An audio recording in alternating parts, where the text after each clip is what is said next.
costumes en danse habillent-ils le corps ou racontent-ils déjà l'œuvre? Une question, une réponse par le labo d'art.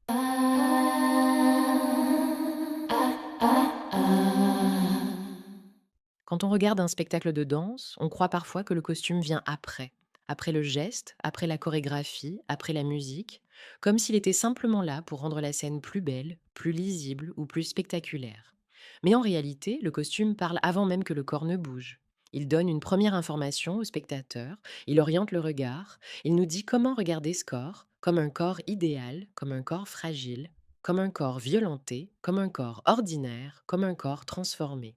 Roland Barthes écrivait en 1955, dans Les maladies du costume de théâtre, le costume est une écriture et il en a l'ambiguïté.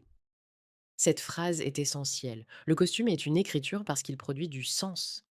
Mais il est ambigu parce qu'il ne doit jamais tout dire à la place du mouvement. Il accompagne la danse, il la trouble parfois, il la révèle souvent.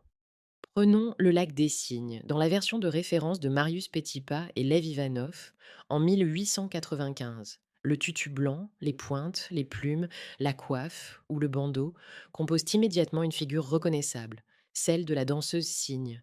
Le blanc évoque la pureté, l'univers féerique, l'idéal.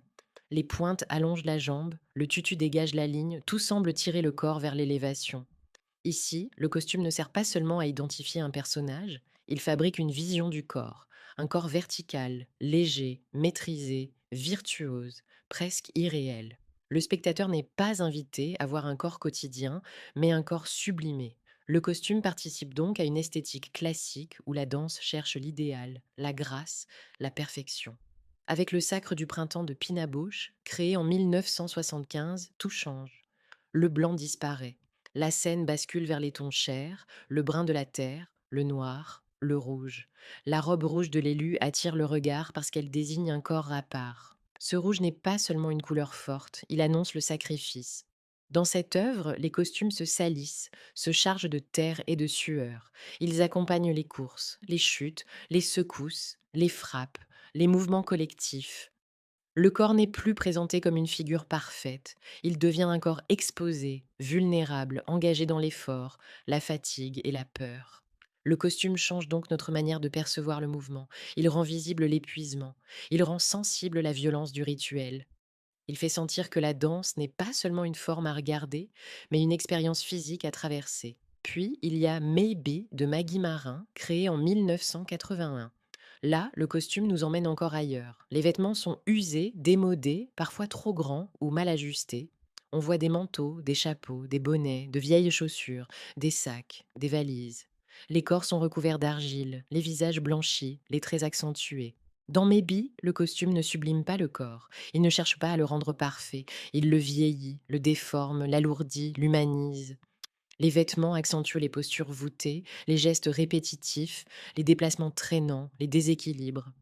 Le spectateur se retrouve face à des corps fragiles, maladroits, étranges, parfois drôles, parfois bouleversants. Et c'est là que le costume devient profondément artistique. Il ne dit pas seulement voici des personnages, il dit voici une autre manière de regarder l'humain. Pas le corps idéal du ballet classique, pas le corps héroïque, mais un corps imparfait, fragile, absurde, proche de nous. Ces trois œuvres montrent trois puissances du costume. Dans Le lac des cygnes, le costume sublime. Il construit une figure idéale. Dans Le sacre du printemps, le costume dramatise. Il rend visible l'effort, la tension, la peur et le sacrifice. Dans Mes baies, le costume humanise. Il révèle des corps ordinaires, fragiles, profondément théâtraux. Alors non, le costume n'est pas un détail décoratif. Il dialogue avec le corps, avec l'espace, avec la lumière, avec la dramaturgie. Il peut prolonger un geste, renforcer une tension, modifier une silhouette, transformer notre perception du mouvement. Choisir un costume, c'est choisir une manière de montrer le corps.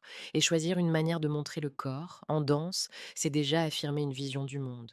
Le costume ne danse pas à la place de l'interprète, mais il change ce que nous voyons de la danse. Parfois même avant le premier mouvement, il a déjà commencé à raconter l'œuvre.